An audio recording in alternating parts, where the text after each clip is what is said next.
Алхамдулиллахи ва кафа ва салату ва саламу аля расулина Мухаммадан il-Мустафа амма ба'д.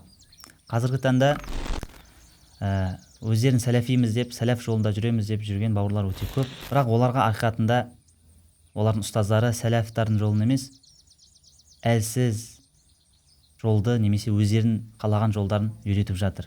Оған бір дәлел Абдурахим Башпаевтың нәскиге, жұқа нәскиге қатысты алып келген дәлелі. Мысалы, имам Насаи жеткізген хадисте пайғамбарымыз саллаллаху алейхи вассалам сахабаларына сапарда рұқсат берген тасахиндеріне мәсіх тартуға. Енді бұл хадистегі тасахин деген сөзді Абдурахим Башпаев қалай түсінеді? Және сәләф солихиндер, төрт мазхабтың имамдары, ғұламалар, ахлі сүнна ғалымдары қалай түсінеді? Бірінші, Башпаевтың тасахин деген сөзге қандай түсініктеме бергенін қараңыздар.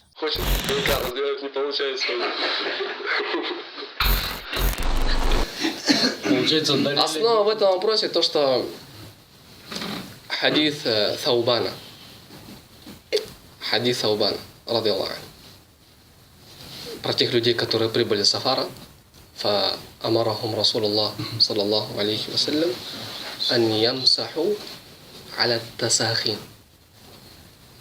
Посланник Аллаха приказал, чтобы они делали масх куда? На тасахин. Что такое тасахин? Тасахин — это все то, что чем обматывают ногу и имеет эффект грения. Понятно, да?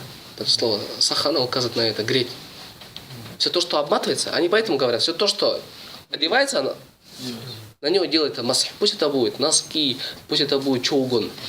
Главное, ты возьми, обмотай ногу, тоже делается масх. Понятно, да? Все то, что греет, говорит ногу. То есть все то, чем обматывается ногу. Приказан говорит. Отсюда ученые сказали, что любое, что можно назвать тасахином, как бы, на него делается масх. Абдурахим Башпаев тасахин деген сөзге осындай түсініктеме берді. Кез келген аяқты жылтатын нәрсе, нәски болсын, аяққа бір нәрсені орап алсан да бола береді деген нәрсені айтты. Ал енді сәләф солихиндер мен ахлі сүнна ғалымдарын түсініктемесін қарайық. 30-ға жуық ғалым, ғұламалар ахлі сүннаның бұл тасахин деген сөзді хифаф, мәсі деп айтқан. Абдурахим Башпаев айтқандай емес. Оған бір мысал Ахмад бин Хамбал рахимахулланың сөзін келтірейік. Масаил имам Ахмад бин Хамбал атты кітапта имам Ахмад бин Хамбал осы хадиске қандай түсініктеме береді тасахин деген сөзге? 35-ші бетінде имам Ахмад бин Хамбалдың баласы айтып жатыр: мен әкемнің асайып деген сөзді сәлде екенін және тасахин деген сөзді мәсі екенін деп айтқанын естідім дейді. Мен әкем айтты уабихи ақул, мен де соны айтам дейді. Яғни Ахмад бин Хамбал осы хадиске тасахин деген сөзге хифаф, мәсі деген түсініктеме берген. Мінекей имам Ахмад бин Хамбалдың рахимахулла тасахин деген сөзге түсініктеме бергені. Тасахин деген сөзі хифаф дейді, мәсі дейді. Мәсі дегеніміз баршамыз білеміз, былғардан жасалған аяққа келетін нәрсе, жұқа нәски емес, кез келген аяққа оралатын нәрсе емес бұл жерде. Имам Ахмад бин Хамбалдан басқа 30-ға жуық ахлі сүнна уәл жамааттың ғалымдары, сәләф ғалымдары да, халаф ғалымдары да бұған тасахин деген сөзге мәсі деп түсініктеме берген.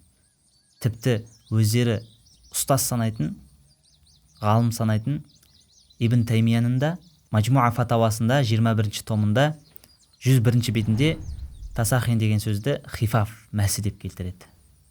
Ал енді өздерін салыстырыңыздар. Башпаев, Алтай Береш, Ержан Абзалбек, Ділмұрат секілді Мадхали жолын ұстанатын уағызшылар сіздерге расымен сәләфтардың жолын түсіндіріп жатыр ма? Әлде өздерінің қате жолдарын түсіндіріп жатыр ма?